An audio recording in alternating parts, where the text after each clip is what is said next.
사도신경으로 우리의 신앙을 고백드리겠습니다.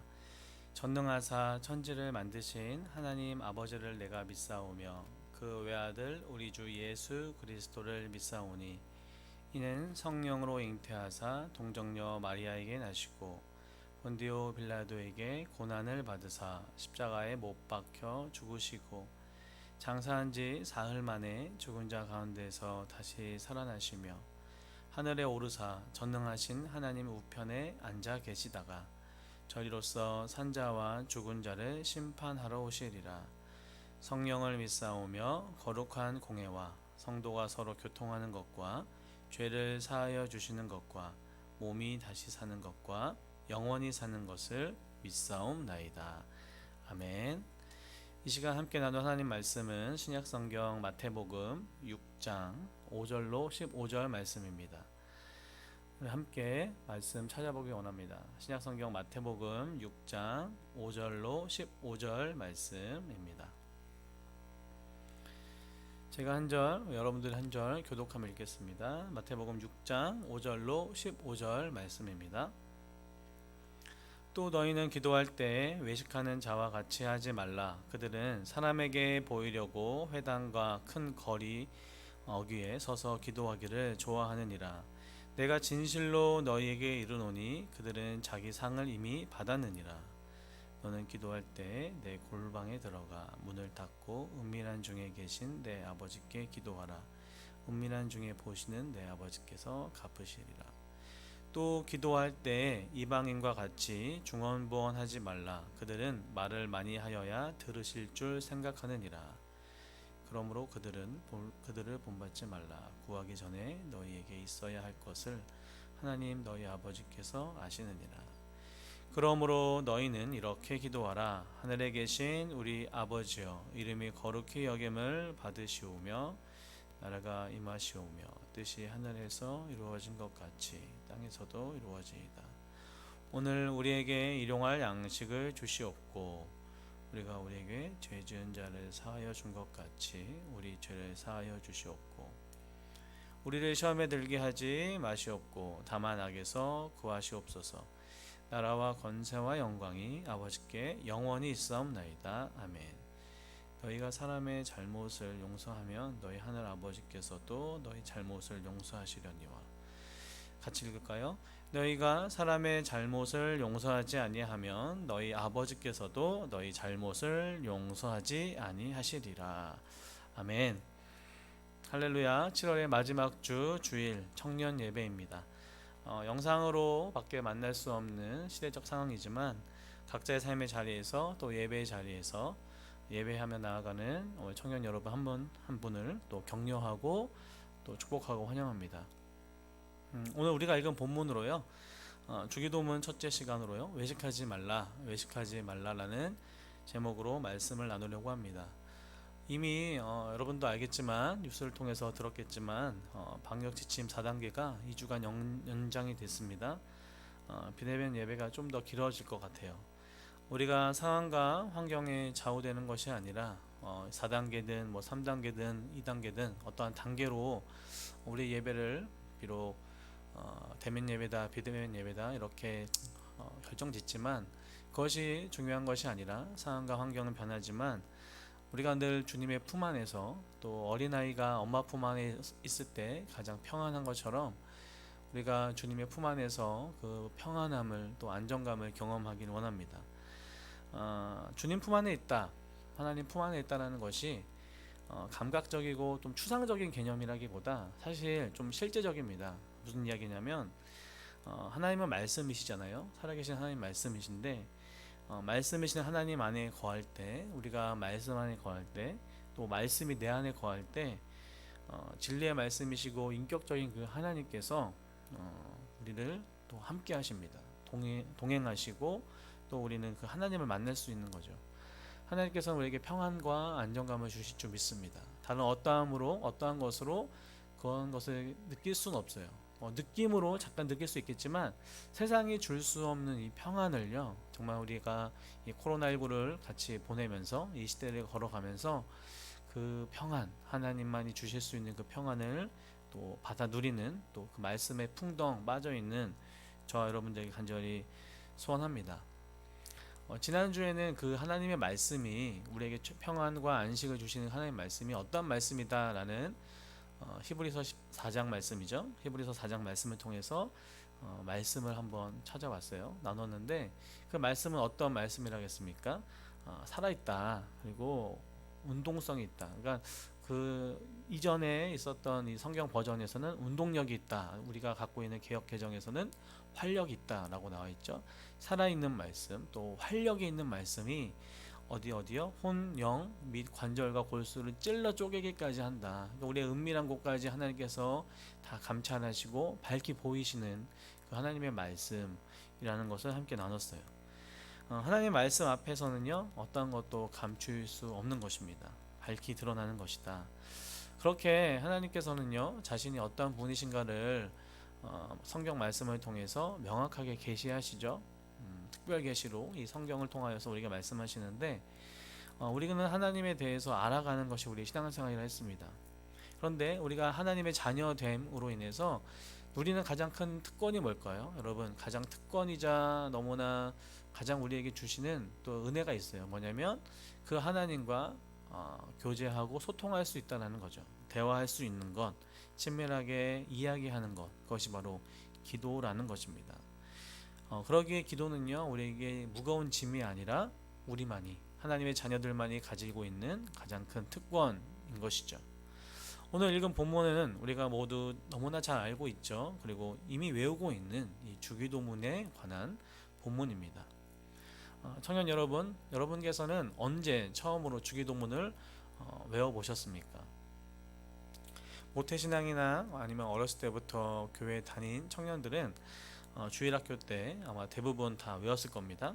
그리고 우리가 학습세례 받기 전에 학습세례 교육하면서 필수 중에 하나가 뭐예요? 주기도문 사도신경 외우는 거 아니겠습니까? 우리 청년들이 주일학교를 또 다녔거나 아니면 세례교인이라면 세례교육을 받으면서 주기도문 정도는 다 이미 알고 있고 외우고 있을 겁니다. 저는요, 초등학교 때였던 것 같아요. 초등학교 때 처음으로 교회를 갔는데 처음 간 날이었어요. 주일학교에. 예배가 끝날 때 신기한 광경을 목격했습니다. 뭐냐면 모두가 눈을 감고 뭐라고 막 중얼중얼 하는 거예요. 그리고 나더니 다 끝나고 알아서 반별로 막 이동을 하는 겁니다. 어떻게 보면 우리가 당연한 늘상 매주마다 있는 뭐 유초등부, 중고등부의 예배에 또 청년부의 예배에 상황이겠지만 환경이겠지만 저에게는 처음 교회 간 저에게는 충격이었습니다. 아니 그들이 뭐라고 중얼중얼 하는가. 나중에 분막 공부 때 선생님께서 말씀해 주시더라고요. 그게 바로 주기도문이라는 거다. 그런데 꼭 외워야 된다라는 거예요. 그러면서 하나님께서 예수님께서 가르쳐 주신 기도다 하면서 성경책을 선물로 주시면서 그 주기도문을 알려주셨던 기억이 납니다. 그러면서 이 자존심이라는 게 있잖아요. 처음에 가도 자존심이라는 게 있어가지고 발동이 돼가지고 그 다음 주에 이 주기도문을 달달달달 다 외워서 갔어요. 그러면서 그 주일 마지막 예배 때, 주일 예배 마지막에 저도 당당하게 주기도문을 중얼중얼 외웠던 일이 생각이 나요. 우리가 주기도문 하면 가지고 있는 몇 가지 오해가 있는데 그 중에 하나가 바로 이겁니다. 뭐냐면 예배의 마지막 혹은 교회 모임 가운데 마지막에 또 마무리하면서 외우는 것, 그것을 혹시 여러분 주기도문이라고 생각하지 않으십니까? 예수님께서는 꼭 그러한 용도로 우리에게 이 주기도문을 주셨을까? 여러분 어떻게 생각하십니까? 성경에서요, 예배의 마지막을 또 어떤 모임의 마지막을 주기도문으로 끝내라 라고 우리에게 알려주신 성경 구절이 단 한 구절도 없습니다. 오늘날 통상적으로 예배 순서의 마지막 또 막을 주기도문으로 마치죠. 물론 저도 목사 연수를 받고 또 하면서는 청년 예배 들어서는 축도로 예배를 마치잖아요. 그렇지만 전도사 때나 강도사 때는 축도권이 없어요. 목사 안수 받고 그 이후에 목사님들에게만 있는 이 축도권이라는 건데, 그러니까 저도 당연히 뭐 청소년 사역 또 중고등부 사역할 때는 또 유치원동부 사역할 때는 항상 이 주기도문으로 예배를 마쳤죠. 근데 정말 마치 학교에서 학교 수업 종 끝나는 그 종처럼 이 주기도문을 생각하고 있더라고요, 우리 친구들이. 그러면서 마치 예배 끝을 알리는 종처럼 주기도문을 그냥 단숨에 뭐 외워버리는 거예요. 아무 생각 없이. 누가 빨리 외우나 쑥쑥쑥 외우고 그냥 뒤도 안 돌아보고 다 반별로 흩어지는 그런 광경이 좀 생각이 납니다. 여러분 어렸을 때 여러분의 어떤 혹시 이런 얘기 들어보지 않았습니까? 어렸을 때 저는 좀 그랬던 것 같아요. 저도 이제 초등학교 때부터 교회 다니면서 혹시 무서운 꿈을 꾸거나 또 나쁜 생각이 나거나 또 그럴 때 있으면 주기도문을 막 외워라. 또 무서운 생각 나면 마치 주기도문이 무슨 주문처럼 막 외우면 하나님께서 다 이기시는 것처럼, 하나님께서 다 모든 것을 다 물러가게 하시는 것처럼 그렇게 여기지 않았습니까? 우리가 주기도문이나 사도신경은 마치 뭐 주문 외우듯이 주술과 같이 외우기도 하고 예배 마치는 마침용 기도처럼 생각하고 있는데 사실 그렇지 않다라는 거죠. 우리가 모두 알고 있는 또 외우고 있는 이 주기도문이라는 것은요, 주님이 가르쳐 주신 기도입니다. 이 주기도문을, 이 본문을 몇 주간 살펴보면서 그 의미를 알아보고 또한 기도의 방법에 대해서, 기도의 모습에 대해서 또 나누는, 또 바라보는 시간 되게 간절히 소원합니다. 우리가요, 주기도문을 좀 더 정확하게 이해하기 위해서는요, 주기도문만 딱 뽑아서 사실 보면 이해하면 좀 이해가 부족합니다. 왜냐하면 마태복음 6장 또 전체, 또 나아가서는 5장, 6장, 7장이 산상수훈인데 마태복음 5장부터 7장에 거쳐서 좀 이해해야 돼요. 추후에 청년부에서 산상수훈 또 설교를 하겠지만 그 산상수훈의 결정적인 또 핵심이 뭡니까? 하나님 나라 백성의 삶의 방식이에요. 그 천국 시민으로서의 삶의 방식이 산상수훈에 예수님께서 또 언덕에서 그 산 위에서 하셨던 그 설교의 주된 내용인데, 그러한 산상 설교의 중간에 딱 하고 박혀 있는 게 있어요. 그게 뭐냐면 오늘 우리가 읽은 본문인 바로 주님이 가르쳐 주신 기도입니다. 여러분 한번 생각해 보십시오. 우리가 글을 쓸 때 여러 가지 방법이 있죠. 비유법도 있고 대구법, 대유법, 또 대조법 등 다양한 수사학적인 방법들이 있는데 히브리와 헬라 문학에서 그들이 글을 쓸 때요, 또 우리가 또 읽고 있는 성경에서 자주 쓰고 있는 이 방법이 있습니다. 기법이 뭐냐면 교차 대구법이라는 게 있어요. 좀 어려울 수 있지만 들어봤죠? 교차 대구법이 뭐냐면 일명 샌드위치 기법이라는 거예요. 정말 중요하고 핵심이 되는 것을 가운데에 두고 앞뒤 또 나아가서는 A, B, C, B, A 이처럼 좀 이렇게 좀 샌드위치처럼 가장 중요한 핵심을 가운데 두고 다른 것으로 이렇게 쌓는 것이 바로 교차 대구법이라는 건데, 산상수훈만 또 뛰어나서 보면 5, 6, 7장의 이 산상 설교 가운데 가장 중심이 바로 이 주기도문이라는 거죠. 여러분 우리가 뭐 성경을 읽거나 특별히 여러 가지를 우리가 성경을 통해서 읽을 때 예수님께서 한 날 한시 한 장소에서 쭉 했던 이 말씀을요 받아 적은 게 산상 설교일까요? 성경일까요? 그렇지 않습니다. 마치 예수님께서 언덕에서 산 위에서 설교를 하시면 마태는 저 구석에서 예수님께서 하시는 말씀이 무슨 말씀인가 하면서 토시 하나 틀리려고 하지 않고 토시 하나 놓치지 않고 다 일일이 받아 적어서 기자처럼 받아 적은 것이 우리가 갖고 있는 이 산상설교, 산상수 내지는 성경이 아니라는 거예요. 다른 복음서나 성경을 대할 때도 이런 겁니다. 우리가 성경을요 성령의 감동으로 기록된 하나님의 말씀이다라고 말씀하고 또 믿고 있는데, 그런데 이 말씀이 마치 신비한 어떠한 힘에 의해서 이끌려서 붓이 막 써진다거나, 그죠? 그때는 당연히 파피루스와 거기서 막 종이가 없었기 때문에 신약에는 또 달랐겠지만 그곳에서 막 글씨가 써져서 쓰여진 성경이 아니라는 거예요.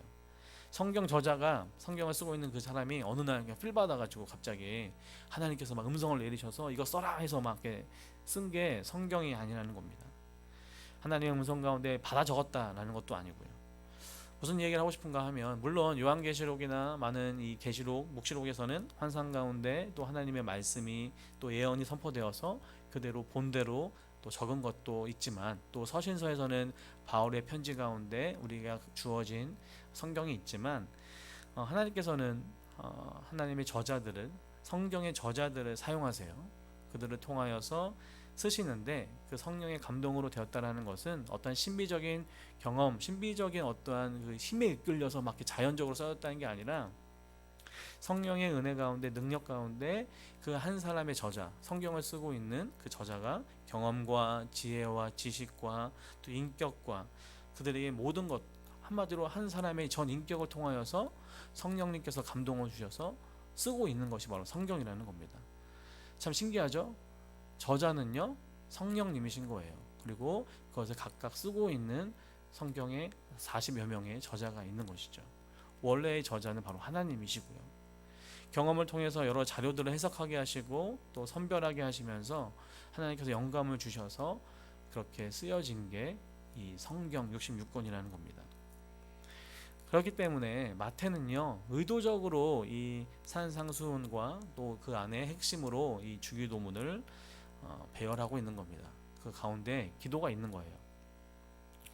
본문이 방향 구절이 있습니다. 같은 본문이 뭐냐면 누가복음 11장 2절부터 4절인데 오늘 우리가 읽었던 본문하고 마태복음과 누가복음의 주기도문이 나오는데 좀 뭐랄까요? 차이가 나요. 또 많이 짧죠. 누가복음은 예수님께서 누가복음에서 예수님께서 늘 하시던 대로 기도하셨고 기도를 마치시는데 제자 중 하나가 요구를 해요. 어떤 요구냐면 예수님 세례 요한도 자기 제자들에게 기도를 가르쳐 준 것이 있는데 그것처럼 우리도 기도를 알려주십시오 라고 예수님께 제자 중 한 명이 이야기를 하죠. 그 요구에 예수님은 이렇게 기도해라 하면서 기도의 방법을 말씀하세요. 근데 오늘 우리가 읽었던 마태복음엔 좀 다른, 그죠? 산상수훈 가운데 기도를 얘기하신 겁니다. 마태복음과 누가복음이 기도를 가르쳐 주신 배경과 또 여러 가지 원인이 좀 다를 수 있어요. 차이 날 수 있지만 궁극적으로 이 기도를 주기도문을 우리에게 알려주신 이유가 뭐냐 하면 예수님의 제자들 또 예수님을 따랐던 산 위에 함께했던 그 사람 그 많은 제자들 뿐만 아니라 오늘을 살고 있는 저와 여러분에게 예수님께서 직접 가르쳐 주십니다. 성경 가운데 유일하게 예수님께서 가르쳐 주신 기도의 구체적인 방법이 바로 이 주기도문이라는 거예요. 마태복음 6장으로 좀 넘어와서 보면 6장에서는요 이 배경이 되는 게 뭐냐면 위선적인 신앙에 대해서 경고를 하세요. 그러면서 6장 1절과 5절 한번 제가 읽어볼까요? 그 배경하에 이 바로 이 기도가 나오는 건데 6장 1절에 보니까요 사람에게 보이려고 그들 앞에서 너희 의를 행하지 않도록 주의하라. 그리하지 아니하면 하늘에 계신 너희 아버지께 상을 받지 못하느니라. 6장 5절에는요 또 너희는 기도할 때 외식하는 자와 같이 하지 말라 하면서 그들의 외식을 이야기하시면서 이 기도를 말씀하십니다. 사람에게 보이려고 의를 행하는 것 그것은 주의하라 라고 말씀하시고 또 똑같이 사람에게 보이려고 외식하려고 기도하는 것을 하나님께서는 예수님께서는 금하시는 거예요. 신앙의 가장 또 중요한 또한 것이 있습니다. 뭡니까? 위선이라는 거죠. 누구에게 보이려고 하는 것 그것을 하나님께서는 금하세요. 이 말씀의 앞장인 5장에서도 깊은 연관이 있는데 그동안 이스라엘 백성들 율법을 따른다고 했던 그 유대인들은 하나님께서 주신 율법의 참 의미를 모르는 채 어떻게 했습니까? 율법의 조항들만 잘 지키면 그들이 구원받는다 생각했습니다. 어쩜 우리들에게도 똑같은 거 아니겠어요? 예수님께서도 우리에게 이야기하시는 겁니다. 너희가 율법의 의미를 하나님께서 주신 그 하나님 마음을 모르는 채 우리가 갖고 있는 이 신앙생활이라는 이 껍데기가 중요한 게 아니다 라고 말씀하시는 거예요. 당시에 위선이 있었습니다. 그들의 신앙 가운데 유대교의 가장 큰 위선이 세 가지가 있었는데 그게 뭐냐면 첫째는 구제였습니다. 남을 도우는 것. 그리고 두 번째는 기도였어요. 그리고 세 번째는 금식이었습니다. 당시 유대인들이 경건한 유대인들이다. 그래도 저들은 경건 생활 잘하는 유대인들이다 라고 여겨지는 사람들은요. 이 세 가지만 잘하면 된 거였어요. 남들에게 보여지면서 구제하고 기도하고 금식하는 이것만 잘하면 누가 봐도 와 정말 신실한 유대인이구나. 우리 유대인 중에 유대인이구나 라고 생각했던 거죠. 그래서 어떻게 하겠습니까? 주변의 시선을 의식하면서 오히려 보여주기 위해서 내세우기 위해서 그들은 바리새인이나 서기관들을 비롯한 그들은 어떻게 해요? 남을 도우고 남 앞에서 기도하고 남이 보란 듯이 금식하는 거예요. 드러내면서 하는 그들의 신앙에 익숙했던 것이죠. 구제, 금식, 기도 이뿐 아니라 오늘을 살고 있는 저와 여러분 어때요? 우리의 모습 가운데, 신앙의 모습 가운데 사람 앞에 하는 것이 있습니까? 혹시 겉다르고 속다른 외식하는 우리의 신앙의 어떠함이 있습니까? 외식하는 게 뭡니까? 겉다르고 속다른 거잖아요. 하나님보다 사람을 의식하는 우리의 마음을 좀 점검해 봐야 됩니다. 본래 기도라는 무엇이죠? 은밀한 거예요. 개인적인 교통입니다. 바리새인들은요, 그런 하나님과의 교통의 방법을 어떻게 했다고요? 사람들 앞에서 자기의 종교적 열심을 나타내기 위한 수단으로, 방법으로 기도했던 겁니다. 그런 배경 가운데, 그런 어떻게 보면 겉모습만 있었던 그들의 기도를 예수님께서는 말씀하시는 겁니다. 어떻게요? 너희의 마음이 중요하다는 거죠. 구제뿐만 아니라 기도, 또 너희가 하고 있는 이 금식이 은밀한 중에 계신 하나님께 해야 되는 것이다. 은밀한 중에 드려야 된다 라고 예수님께서 말씀하세요. 남들을 의식해서가 아니라 진정한 마음으로, 마음 중심으로 하나님께 드리는 기도, 그리고 금식, 그리고 우리가 봤던 다른 사람을 위해서 돕는 것들, 다른 화려한 말과 미사오구가 필요 없는 거죠. 기도는 진실한 마음이면 되는 겁니다. 하나님 앞에서 진실하게 있는 것, 그것이 바로 기도인 것인데, 혹시 이 말씀을 오해하지 마십시오. 예수님께서 이 기도를 가르치시면서 어떠한 형식이 중요하지 않다, 다 없애라 라고 얘기하시는 건 아니에요. 정기적으로 모여서 기도하는 것 필요 없다, 중요하지 않다 라고 말씀하시는 것도 아닙니다. 우리의 어떻게 보면 이 시대를 살아가면서 우리의 가장 큰 숙제가 뭡니까? 모이기를 힘써야 되죠. 모여 기도하는 거 중요합니다. 가면 갈수록 세상은요, 모이기를 패하죠. 각자 도생인 것 같아. 각자 도생, 그죠? 코로나19 시대를 겪으면서 더 그런 거 아니겠습니까? 예배를 드리지 못하고 함께하지 못함에 있어서 정말 이 각계 전투하고 있는 우리들 아니겠습니까? 그런데 초대교회 때부터 모여 기도하는 것을요, 아주 중요하게 생각했고 아주 귀한 것으로 여겼습니다. 마치 이 말씀이 예수님께서 모든 형식을 파하시고 각자 기도하면 된다라고 이야기하시는 것이 아니라 우리의 마음을 계속 이야기하시는 거예요. 사실 기도는요, 혼자 하기 참 힘듭니다. 훈련이 필요하죠. 당연히 삶 가운데 늘상 기도하고 무시로 수시로 그 하나님께 기도해야 되지만, 우리의 마음과 집중해서 하나님과 1대1로 만나야 하지만 현실은 참 많이 힘든 게 사실인 것 같아요. 7절 한번 볼까요? 또 주기도문 이야기하시기 전에 6장 1절부터 쭉 나와 있는 게 그런 배경인데, 7절을 같이 읽어보겠습니다. 또 기도할 때 이방인과 같이 중언부언하지 말라. 그들은 말을 많이 하여야 들으실 줄 생각하느니라. 아멘. 중언부언하다는 게 뭐예요? 반복적인 것, 또 마술적인 이 주문을 외우는 것, 그런 모습이거든요. 무의미한 음절들을, 단어들을요, 그냥 무한 반복하는 것처럼 되풀이하지 말라라는 겁니다. 바른 성경과 또 표준어 새벽언역에서는요, 이 부분을 이렇게 번역합니다. 제가 읽어드릴까요? 이방 사람들처럼 빈말을 되풀이하지 말아라. 또 이방인들처럼 의미 없는 말을 되풀이하지 마라라고 이 부분을 번역하고 있습니다. 지금도 그렇겠지만 당신은 어떻게 했냐? 이방인들은요, 기도할 때 우상들의 이름이 적힌 긴 목록을 사용했다고 그래요. 지금은 아니겠지만, 그죠? 당시 이방인들은 기도할 때 우상의 이름을 가득 적힌 그 긴 목록을 사용해서 그 신들의 이름을 반복해서 부르면서 자신을 도울 수 있는 신의 이름을 그 많은 신 가운데 하나 딱 운 좋게라도 부르게 되면 그 기도가 응답된다라고 생각했어요. 그러니까 이방인들, 하나님을 모르는 많은 우상들을 섬기고 있는 그들은 그런 것으로 기도를 대했다는 거예요. 그저 정말 아무 의미 없이, 생각 없이 되풀이하고 의미도 모르고 또 아무 의미 없이 그냥 반복되어지는 것들, 그런 모습이 그들에게도 있었나 봐요. 예수님을 믿는 당시의 사람들에게도. 어쩌면 저와 여러분에게도 오늘에도 있지 않습니까? 우리의 마음은 싹 빠진 채 그냥 입술로만 하는 나의 고백, 나의 기도, 그런 것들입니다. 여러분, 천주교에서는요, 이 묵주라는 게 있잖아요. 기도할 때 그냥 하는 게 아니라 묵주를 돌려가면서 일정 시간이 되면 여러 기도문을 외워요. 그들이 하나님께 뭐 성모 마리아 통하여서 뭐 기도를 하든 하는데, 기도할 때 그냥 자신의 뭐 감정을 드러내는 것보다 여러 가지 기도 제목, 기도문을 외워요. 누가 하는 기도, 누가 하는 기도 하면서 외우기도 하고요. 가끔 여러분들 지나다니면서, 특히 저는 예전에 지하철 타고 다닐 때 그랬던 것 같아요. 봤던 것 같아요. 묵주 돌리면서, 천주교 아주 신실한 분이겠죠. 우리 교회로 얘기하면 권사님 정도 되시는 분이 묵주를 돌리면서 막 중얼중얼 하시더라고요. 자주 봤던 기억이 납니다. 종교마다 기도문이라는 게 있잖아요. 불교에서는 불경을 외우면서 목탁을 두드리면서 이렇게 정말 의미도 모르는 채 어떤 것을 막 외우는 것 같은, 종교마다도 그렇고 또 기도문도 있고 기도라는 게 있습니다. 그런데 우리는 다릅니다.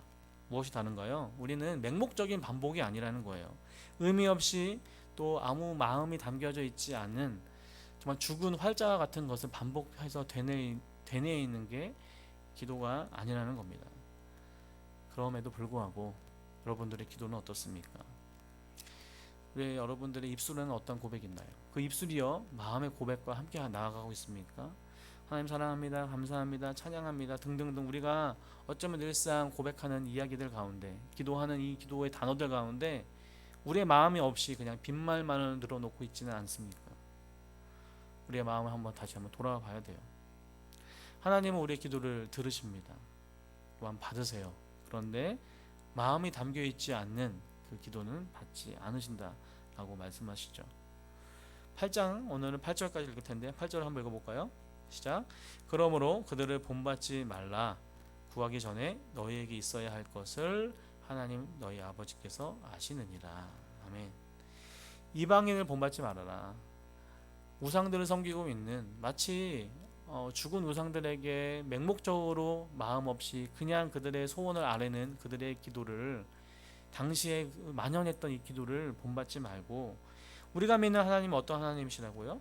이미 다 아시는 하나님, 살아계시고 인격적인 하나님, 우리가 지금까지 같이 있는 말씀을 통해 나누는 것처럼 우리가 소통하고 싶어 하시고, 우리에게 죄 가운데 영원히 죽을 수밖에 없는 우리에게 먼저 다가오셔서 소통하기 원하시고 함께 하시는 그 하나님, 살아계신 하나님께 그렇게 기도해라라는 거예요. 우리 마음을 다해서.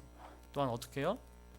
이미 다 이루시는 하나님께서 다 아신다 말씀하는 거죠. 말씀을 좀 정리하면서 좀 적용 몇 개 해보기 원합니다. 여러분, 우리 청년 여러분 기도하고 계십니까? 그리고 기도하고 있다면 또 어떠한 기도를 하나님께 하고 계시나요? 기도는 하나님과의 인격적인 대화라고 합니다. 그것이 그냥 단순한 누가 얘기하는 중요한 단어, 중요한 한 줄이 아니라 우리가 경험해 보는 한 줄이 되었으면 좋겠어요. 우리의 아버지 되신 그 하나님 앞에 우리의 필요와 우리의 마음과 생각을 모두 아시는 그 하나님께, 그죠? 하나님 앞에 나아가는 겁니다. 대화하는 거예요. 우리가 말하기도 전에 8절 말씀처럼, 그죠? 우리가 이미 말하기도 전에 다 아시고 가장 좋은 것으로 주시기 원하시는 그 하나님 앞에 대화하는 거예요. 하나님은요, 그냥 단순히 대화하기 원하세요. 여러분과 함께 교제하기 원하시는 겁니다. 우리 청년들이 사춘기를 경험했겠지만 사춘기 가운데 어때요? 사춘기가 되면서 커가면서 부모님들은 언제 찾습니까? 부모님들은 돈 필요할 때 찾지 않습니까? 무엇인가를 필요할 때. 평소엔 대화 없이 그냥 쌩 하는데 찬 기운만 도는데 되게 훈훈한 분위기가 있어요. 훈훈한 훈풍이 불 때가 언제입니까? 돈 필요할 때 아니겠어요? 무엇을 사야 할 때. 그런데 이제 좀 크고 좀 여러분처럼 청년들이 되면 어때요? 자기 혼자 다 큰 것처럼 청년 되고 하면 성인이 다 되어서 부모님을 잘 찾지도 않고 요구도 안 하고 혼자 막 살라고 하는 거죠. 여러분, 하나님 어떠한 하나님이시죠? 필요할 때만 하나님을 찾고 기도해도 하나님은 그렇게라도 하나님 찾기 원하시는 거예요. 그것조차 안 하는 것, 하나님 앞에서 내가 다 큰 것처럼, 내가 이제 다 성인 되고 청년 됐으니까 부모님 없이 살아가는 것처럼, 그런 것을 원하시는 것이 아니라 그냥 자녀들과 함께 이야기하면서 나의 희노애락을 이야기하면서 나의 감정들을 다 이야기하면서 요구를 하기 원하시는, 요구를 듣기 원하시는 분이 우리 하나님이시라는 거죠. 하나님의 마음은 우리와 교제하고 싶으신 것이 더 큰 겁니다. 말씀을 정리하겠습니다. 여러분, 우리가 10 운동을 하고 있습니다. 저 혼자 외치는 것 같아요. 10 하자. 우리가 계속 청년부에서 또 삶의 루틴 가운데 아침에 일어나서 10분 기도하고 적어도 10분 정도는 하나님과의 대화 가운데 시작하고, 또 큐티와 말씀 가운데 하루 10분을 드리고, 또 하루를 마감함에 있어서 10분 기도하는 것, 이게 10 운동인데 우리 청년들이 잘 하고 있는지 모르겠습니다. 아침에, 오늘이 토요일이니까요, 토요일 아침에 리더 모임 하는데 리더들도 많이 힘들어 하더라고요. 물론 잘 하고 있는 청년도 있고 또 노력하고 또 하고 있는 청년들이 있습니다. 그런데 처음부터는 쉽지 않아요. 처음부터 무엇을 한다는 것, 또 방해도 많고, 또 우리가 어때요? 나태하고 게으르잖아요. 그것서부터 하나님 앞에 나아가는 것이 쉽지 않죠. 방해도 많이 있지만 우리가 점점 우리 청년부에서 같이 공동체로 같이 모이면서 또 함께 하지는 못하지만 격려하면서 하기 원하는 것은 하나님 앞에 기도해야 되고 말씀 봐야 됩니다. 그것이 우리가 살 수 있는 방법입니다. 영적으로 우리가 소생하게 되는 게 다른 것이 아니라 하나님과의 관계 가운데 계속적인 인격적인 대화, 하나님이 어떤 분이신가 말씀 가운데 알아가는 것인 줄 믿습니다. 우리가 기도해야지 생각만 하는 것이 아니라 이번 주부터 점점 그 기도의 시간을 늘려가고 그 기도의 자리로 가는 저와 여러분 되길 원합니다. 오늘 말씀처럼 하나님께서는 기도하기 원하세요. 다 구하기 전에 이미 다 아시는 그 하나님께서 하나님을 부르시기 원하시는 거죠. 어쩌면 이 외식하는 기도조차 하고 있지 않는 우리의 현실인 것 같아요. 우리는 기도 자체를 하고 있지 않지 않습니까? 다시 한번 우리가 몇 주 동안 주기도문 나눌 텐데요, 하나님의 기도의 방법들, 또 주기도문을 통해서 주시는 기도의 방법을 알아가지만 또한 한 가지는 정말 기도로 시작하는, 기도를 한번 시작해보는 저와 여러분 되길, 우리 청년부 되길 간절히 소원합니다. 기도하고 마치겠습니다. 사랑의 하나님, 그렇습니다. 우리가 기도하는 것, 하나님과의 이 대화 가운데 그것이 참 때로는 훈련이 안 되고 여전히 우리의 생각과 또 어떠한 상황과 환경 가운데 너무 쉽게 포기하고 있는 것을 봅니다. 하나님, 우리가 먼저 기도하며 말씀 가운데 하나님을 알아가고 하나님과 교제하며 소통하기 원합니다. 기도가 무거운 짐이 아니라 주님과 함께 나아가는 우리의 특권인 것을 잊지 않도록 도와주시고, 때로는 우리가 의지가 약하기도 하고 때로는 너무 쉽게 포기해버리지만 우리 공동체에서 서로 기도하면서, 또한 서로를 위해서 기도하면서 또한 기도로 나아가게 하여 주시고, 또 코로나19라는 이 힘든 시기를 보내고 있지만 영적으로 깨어 있을 수 있도록 하나님 허락해 주시옵소서. 한 주간 영육간에 강건하게 하시고 우리 청년들과 함께 하실 주님을 찬양합니다. 있는 곳에서 삶의 자리에서 주님을 예배하며 나아가는 우리 한 명 한 명 청년들 될 수 있도록 도와주시옵소서. 감사드리며 이 모든 말씀 우리 주 예수 그리스도의 이름으로 기도드렸습니다. 아멘.